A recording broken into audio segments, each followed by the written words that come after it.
Kidney से fail हो जाए तो उसका क्या इलाज होता है? सबसे पहले होता है कि डायलिसिस।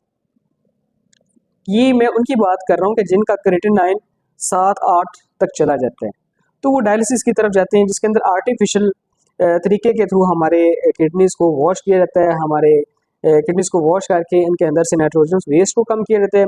इसके नतीजे में जब दोबारा आप क्रिएटिनिन करवाते हैं तो उसकी वैल्यू बहुत कम आ जाती है। सो एक तो ये तरीका है। दूसरा और मोस्ट इम्पोर्टेंट जो तरीक़ेकार है ना, वो है किडनी ट्रांसप्लांट। अगर आपकी किडनी ठीक से फंक्शंस परफॉर्म नहीं कर रही, वो लास्ट स्टेज पे पहुंच चुकी है, डायलिसिस के थ्रू भी आपका क्रिएटिनिन नीचे नहीं आ रहा और ईजीएफआर बढ़ नहीं रहा, तो उसकी लास्ट स्टेज होती है कि आप किडनी ट्रांसप्लांट